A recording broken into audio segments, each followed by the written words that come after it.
recording in the interview room. And when you do have questions here in the room, please identify yourself the first time and the outlet you're with, and we'll get a microphone to you on both sides, and we'll go from there. But we want to welcome the Tennessee Volunteers to Louisville. Once they get settled up here, we'll go to the floor for questions.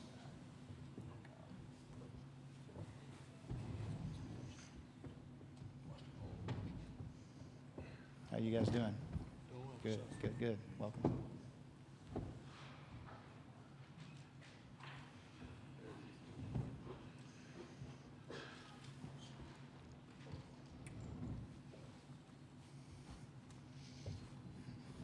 All right, the Vols are all settled in here. Let's open it up to questions for the Tennessee student athletes, please. Right here in the front row, second row on the left, my left. John Adams, Knoxville News Sentinel. Cal, I know you've got up against a lot of good post players. I don't know against anybody 7-3 before. Could you talk a little bit about Matt Haarms and what problems he presents for the player? We did play against him last year, and he was on the team, and he played a vital part in their team. But just against any post player, you just got to come ready to play. Especially someone who has a size advantage on you. You just got to come ready to play. It's just got to be ready to compete. Right side, center aisle, second row. Rob Lewis with VolQuest.com. Grant, can you think back to that Purdue game last year? Do you feel like that sort of jump-started you guys to the season you had, legitimized you? I mean, that was the first time you'd really gotten over the hump against a team of that stature. Definitely, we had a chance to show something that we wanted to show to ourselves, and last year that was a vital game for us, and we came in with the competitive mentality of going out there and winning, and getting that win was important for us and it's helped us during that season. But it's a whole new team, it's a whole new year, so we have to come prepared for the team that we're playing on Thursday night. Let's stay on my right here, front row. I'm Fred Calgill with the local CBS affiliate here in Louisville. This is for actually all you guys. The Tennessee program has not enjoyed upper tier success, Final Four type success before. How much does that mean to you guys in terms of the equity that you're building for the future in this program? This is for everybody, starting with Grant, just going down the line, please. Yeah, Grant first, please. Well, we definitely, coming in, being recruited here, we wanted to leave our legacy, and we wanted to lay the foundation for future prospects to come here, and I feel like we've done a good job of that. There's more to do and more to prove, but so far we're doing our job, and we just got to keep it up. Admiral? I don't have a comment. Jordan? Tennessee basketball history. It means a lot to be one of the teams that people look forward to watching, and like Grant mentioned, we're a team that we feel like we're going to leave our legacy here when we leave, but we still have a lot more work to do. It doesn't stop here. We gotta keep pushing so we can be that team that we want to be, and have recruits want to play against a team or play for a team like this. Lamonte? No comment. Kyle? Yeah, they pretty much covered it. Next question. Left side, second row. Gary Graves, Associated Press. Grant, for this team, first of all, what does it mean to you to be here, to be on this stage in the Sweet 16, and how has Coach really prepared you all for this? Well, it's definitely an honor. We're thankful to be here.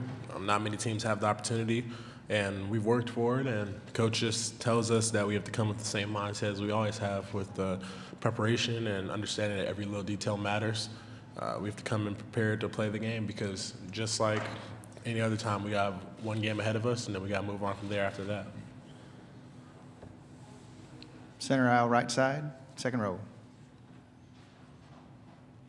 Rob Lewis with VolQuest.com. Lamonte, can you just talk about Carsen Edwards, the challenge, what you've seen on film from him this week? Well, Carsen is a great player. Their offense really revolves a lot around him. They run a lot of different things to give him the ball in different areas. He's a great player. We matched up with him last year, so I'm a little more familiar with his game. I'm looking forward to the matchup of being able to guard him and just compete and just get another chance to just prove ourselves right. And I'm looking forward to it. Back to the front row here on the right. Fred Calgill again with the CBS in Louisville. This is for Jordan. Jordan, how is this team different than last year? I mean, there seems to be a different dynamic, maybe a little more toughness, maybe a little versatility. It seems like you have more, for lack of a better expression, weapons at your disposal than maybe you had before. Is that a fair estimation? Yeah, you know, during the off season, a lot of guys worked at their game. You know, we have a lot more options offensively to go to. I feel like this team is more mature than last year. We're much more mentally tough. And I think it's just, you know, brought us to this point that we're here today. You know, just being that tough team, being the team that, you know, plays towards their strengths. But if the strengths don't work, we're able to, you know, play off other people. And just, you know, just going out there and competing. I think this team is much more competitive than last year. I feel like some guys last year were kind of okay to, you know, walk off the court without a win. But this team doesn't. We want to win everything, and it shows in practice. So I think we're a much more better team in those different aspects. Question on the left side here, second row. For Admiral, with the SEC tournament, what did you all kind of learn from that last loss, and I guess what kind of resolve has that kind of given you all, you know, for this next level, for this next step? Rest is important. When you're in tournaments, you got to get your rest. I think that's the biggest thing that we learned. Just wasn't the same team. Didn't have energy. You know, when we don't have energy, we make mental mistakes and silly mistakes like we did. So,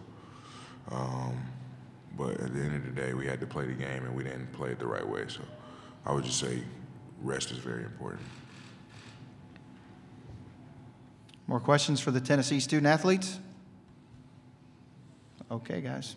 Thank you very much. Good luck, guys. Thank you. Thanks for your time. Oh, there you go.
Ladies and gentlemen, Coach Barnes will be here in just a few minutes in the interview room, just to give you a heads up. Actually, he's here right now. How you doing, Coach? Crowd here today. Yeah.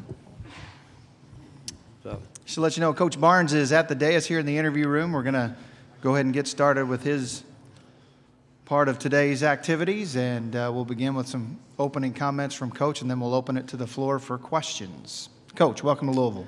well, thank you. Appreciate it. It's obviously great to be here. And again, we understand the opponent we're going up against tomorrow. And Purdue, we last faced them, and both teams are pretty familiar with each other over in the Bahamas a year ago, and overtime game. And you have to be impressed with, again, this Purdue team that they play really, really hard, great defense, bring speed to the game offensively. And I think a team that really understands their roles and play really, really well together, and coming out of a great league where they were co-champions, and extremely well-coached team. And so we know that we've got a big challenge in front of us. Thank you. Questions to the floor. Let's start here in the center aisle. John, and then we'll go right behind him. John Adams, Knoxville News Sentinel. Rick, I know you played against them last year, but Matt Haarms is a more prominent player now. Big guy who's very active. Could you talk about the special problems he presents for you, both ends? You're right. He is, John. He's improved, much improved from a year ago, and he moves well.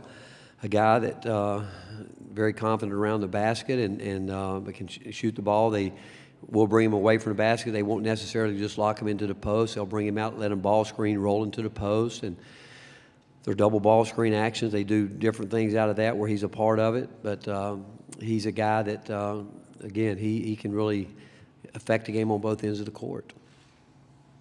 Troy Provo here in the Maryville Daily Times. Rick, you're a guy who believes in if you play really good defense, your offense will eventually come to you. Do you feel like this postseason, Lamonte's kind of been proof of that?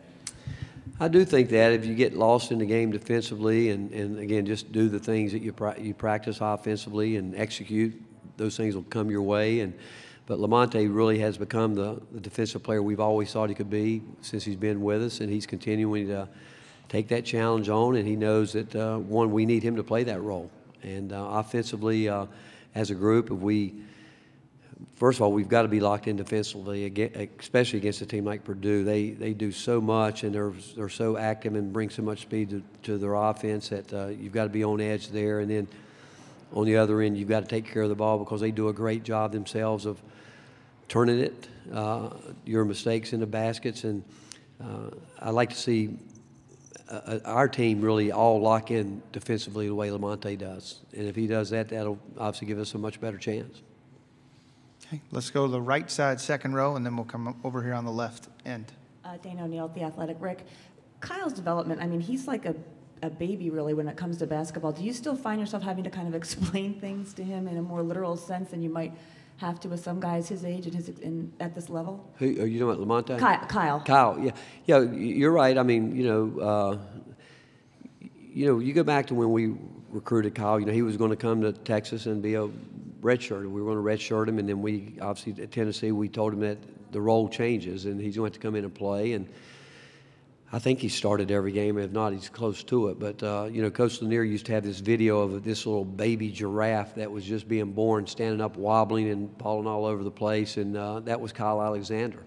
And you feel like I've said before, I wish we could have redshirted him at Tennessee because I think his best basketball, well, I know his best basketball is ahead of him, and he'll be one of those guys in a couple of years people are going to say, wow, this guy's really come into his own because physically once he continues to get the weight that he needs on him, and Kyle's a worker. He's not afraid to put time into the gym, and but he's still young to the game. He really is.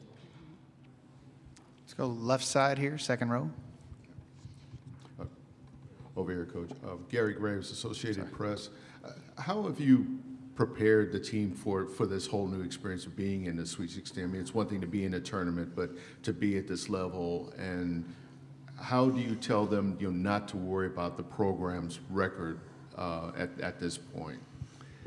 Well, they know where they are. I mean, they know it. It's something that they watched throughout their life, and they know it. And I think what you do, I don't think you make a make it any bigger deal than it is. I think that you keep them focused on what you do as a team and what you've done since November, where we go about our, we had a day off when we got back to Knoxville, and we came back in and started prepping just like we would if we were getting ready for a game in December, even though they know where we are. They know there's 16 teams left in this tournament. And we did what we did this morning, breakfast, film session here, and do what we do tonight. And as much as we can, we try to keep them within their routine and try to keep them focused at hand. But along the way, they've worked hard to be here. You want them to enjoy it, but we've always said it gets more fun each time you win, and you hope that we can stay focused enough to do our job, and there's more left. Going on my right side here, second row. Rob Lewis, VolQuest.com. Coach, can you just talk about Carsen Edwards? What makes him so tough to guard? Had one of the biggest games in the tournament this weekend. Well, he's so tough to guard because, he's got the green light, and he can shoot it deep. I think that Purdue's a team that really understands their roles, and his teammates understand what he can do for them. And the fact that he can stretch your defense, he can stress your defense by he comes across half court, whether it's him with the ball, where he can, if you don't find him early, he's going to shoot that three in transition. If he's one pass away, they're a really good team making that first pass in transition. They're going to shoot it, and I like the fact he's very active defensively. But again, it's a team game, and it won't be just one guy trying to guard him. I think as a team, there's a lot that goes into guarding guys like that, where you don't want to lose them, and you can lose them by just what you do on the offensive end. If you turn the ball over and let them get out in the open court, they're great at that and finding who they want to get the ball to. But he is a very, very explosive guy, and he's going to get his shots. And so you've got to be on edge. Really, from the time that he comes across half court, you better know where he is. And they do a great job in their offense, running them off double, triple screens and their dribble handoff actions. And he does a great job himself moving without the ball. Staying on our left side here, back row. Yeah. Hey, Rick, Mike Barber, Richmond Times-Dispatch in Virginia. I wanted to ask you, if you don't mind, about your director of ops, Mary Carter, how you found her and what you thought would make her fit in that role. Well, when I left Texas, Jerry Johnson, who had been with me for a long time, chose to stay back there. And the one thing I learned from being around Jerry was I wanted somebody that didn't want to coach basketball. I wanted somebody that wanted to be an administrator. And when I got there, both Dave Hart and John Gilbert had told me about Kyle Condon, who had been on the staff. And when we went out to our orange caravans, everywhere we went, I noticed Mary Carter was a person that was just, she impressed me with the way she was doing everything. And then I asked one day to John Gilbert, I said, what kind of administrator do you think she would make? And then Tom Satkowiak, who's our SID over here, I talked to Tom, and he said she would be great. And so I wasn't sure, and then we were at the last Orange Caravan, and we were at the football stadium in Nashville, and where the Titans play, and it was one of the hardest downpours you could imagine. We had like 4 SUVs lined up, and by the time you go 10 feet, you're getting soaking wet. And Mary Carter was in charge of making sure everybody was in the van. And so she went from one car to the next car to the next car to the next car. And when she got in the van with me, I'm not kidding you, her shoes were squeaking. She was soaking wet. And I decided right then I was going to hire her. And she has been as big addition to our program. And what she does for our program, she takes all the stress off everybody. And I can't imagine there's a director of operations better in the country than she is, and she's tough. She's one of those guys that can hang with the guys, and she's got a great husband, and but really she's a huge part of our program. Stay over the left here, Coach. Greg Mengelt, CNHI Indiana. Can you just talk about how tough this region is and how hard it's going to be to get to a Final Four? Well, they're all tough. I mean, it's tough. This region, every region, it's tough to get to a Final Four any year, but it is tough. And I think if you're playing this time of year, it's because you've had a great year or you're playing well right now. And I think there's some really good defensive teams in this region right here. Got teams that really try to hang their hat on their defense, and good offense is hard to come by. But it'll take a great effort from any of the 4 teams here to make it to the Final Four. And one's going to do it, and it's going to, I promise you, they're going to be as prepared for the Final Four as anybody. More questions for Coach? Right here, our right side, center aisle. Hi, Coach. Fred Calgill with the CBS affiliate here in Louisville. Your team has shown a will to win this season, which is pretty rare. There have been times when it looked like you were going to lose and you didn't. What is it about this team, either the sum of its parts or the individuals, that have helped you do that? Well, in some situations, I wish we would do a better job protecting leads, you know, and that. But I do think that this group has been through a lot together. You know, I've said before, you go back 4 years ago, you know, Admiral Schofield, Kyle Alexander, and our Lucas Campbell and Brad Woodson, they lost 19 games. And a year later, we lose 15, 16 games. And we felt a year ago going to the Bahamas that that tournament was really important for us. And I think it was a big kickstart for us down there. But just the fact that we've always tried to play a really hard schedule and try to put them in as many difficult, stressful situations as they can. And there is a good resolve about them, but I think it gets down to they really have a belief in each other, understanding what each role each player can do and trying to play through those guys, playing their roles. Danielle Santoro, CBS Sports. Coach, you've been to a Final Four, you've been to 2 Elite Eights. What does it feel to be back at the Sweet 16 after? Well, you know what, obviously it's exciting because it's what you do, but I'm really excited for this team because I go back and you know, I just think about how far they've grown as young men and how much they've grown as a team. You know, it's well documented. We didn't have the 4 or 5-star guys, but these guys are better basketball players than their ratings, obviously. But I know how hard they've worked. And from the time that we start, if you ask me what our #1 goal is every year, is to be a part of the NCAA tournament.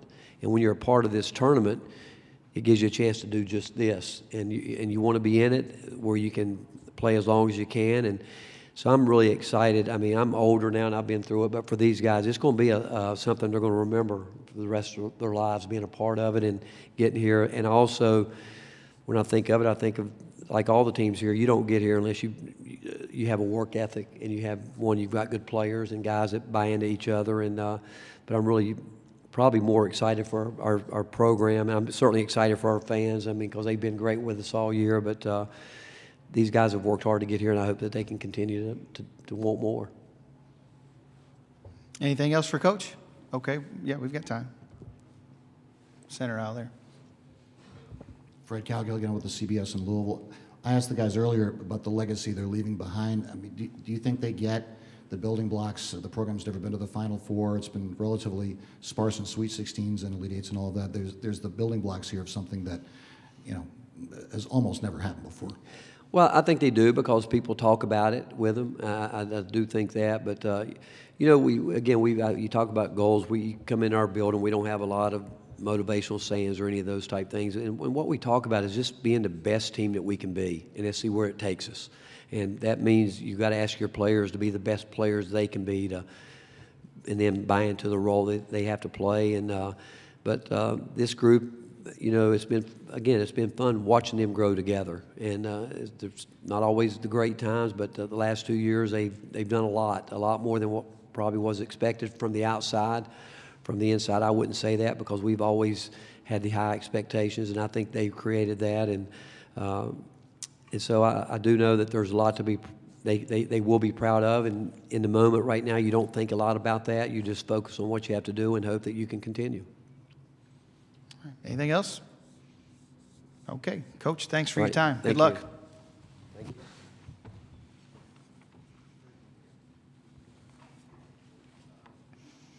We'll have Oregon Coach Altman at 12:50.